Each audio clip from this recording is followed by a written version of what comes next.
I just wanted to let you know that I'm going to be providing short video clips for each chapter as we go through. The short video clips will probably be about 5 minutes in length, when I'm going to go into each chapter and kind of focus on what you need to read, what you need to primarily study, what you need to primarily focus on in each of the chapters. So the first chapter is called Early Civilization. So pretty much we're covering everything from the Stone Age, the Paleolithic and Neolithic periods, also known as the Old Stone and the New Stone periods.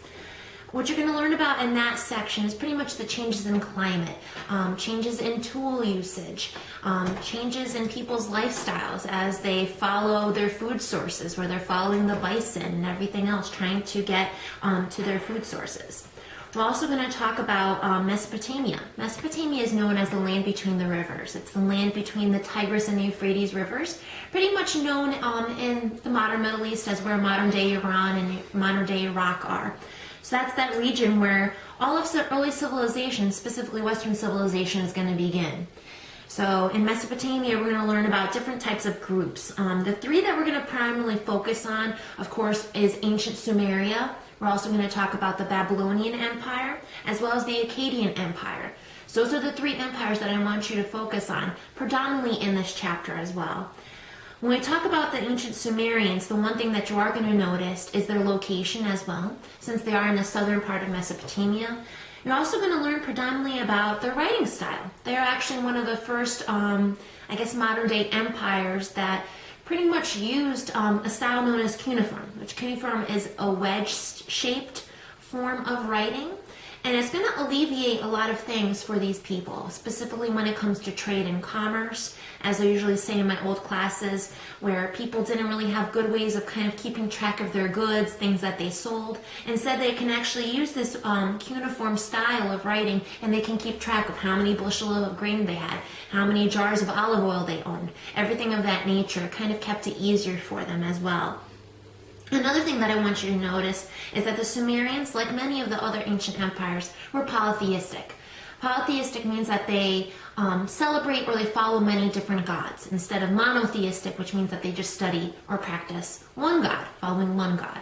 So in this case, they're polytheistic, which they celebrated and took religious views of many different gods that stood for many different things. They probably had gods that were for different types of rituals. You also had gods pretty much that could help you with, of course, maybe with rain, with your harvest, those types of things as well. The Akkadian Empire is another empire similar to the Sumerians, but of course they're located in central Mesopotamia, a little bit north of the Sumerian Empire. And then you're going to have the Babylonian Empire, which is even further north than the Akkadian Empire. The one key person that I want you to remember from the Babylonian Empire is, of course, Hammurabi.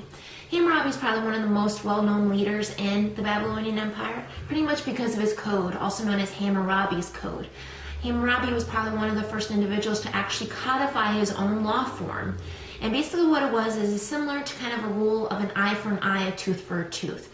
So pretty much what kind of punishment would fit your crime? If you stole something, what would your crime be? If you killed someone, what would your crime be? This is the type of thing that his code would actually solve, which is kind of key in that type of day and age as well. So he was really well known for that. And then of course the end of the chapter is going to focus pretty much on Egypt.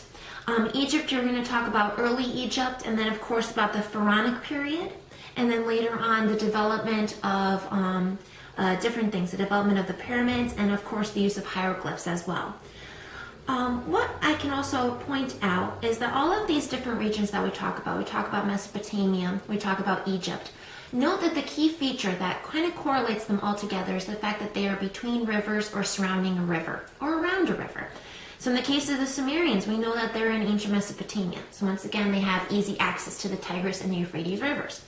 On the other hand, the Egyptians, once again, are close to a river. They're close to the Nile River, which of course is going to give them a lot of opportunities, going to give them opportunities for irrigation and so on. Because as we know, Egypt is pretty much desert. So it's going to alleviate a lot of problems when it comes to harvesting things and of course providing them with the water sources that they need. Another thing is the hieroglyphs. Hieroglyphs are going to be significantly different than of course cuneiform or any other style of writing that most ancient ancient empires are going to use. Hieroglyphs are more pictographic in nature. They're going to be written specifically in caves. Some of them are going to be written, of course, in pyramids, where they can actually tell the story of, of your pharaoh from his birth to his death. Then, of course, we're going to talk about the different pyramids as well. We're going to first start with the Step Pyramid, which was created by Imhotep. Imhotep was the engineer of it, and he actually created it for Djoser. And Djoser was the pharaoh at that time that required the pyramid to be set up. And then, of course, we have the Great Pyramids of Giza, which on Blackboard, I actually provided you with a link, and you can actually use that link and go on a 3D image, basically flying from the sky, going down through the pyramids, where you can actually see how they were built, how they were constructed, giving you an aerial and a 3D view of all three of the pyramids at Giza. Of course, the largest of the three, of course, is the pyramid at Khufu, which is probably the one that the textbook focuses on the most. So, of course, that's what I want you to kind of take away from this chapter. Focus on these three primarily things, because I don't really want you to kind of get overwhelmed that the chapter is very long, that there's a lot to focus on. These are the three simple things, or the four simple things that I want you to kind of cover on and kind of get a good understanding of as well. Like I said, for chapter 1, you're also going to have a discussion board assignment to do, and you're also going to have an assignment that's actually due on a primary source document for this chapter as well. And those are also uploaded onto Blackboard that you can complete for this week. If you have any other questions, please feel free to reach me out on Blackboard, and I can be of any assistance to you. Thank you.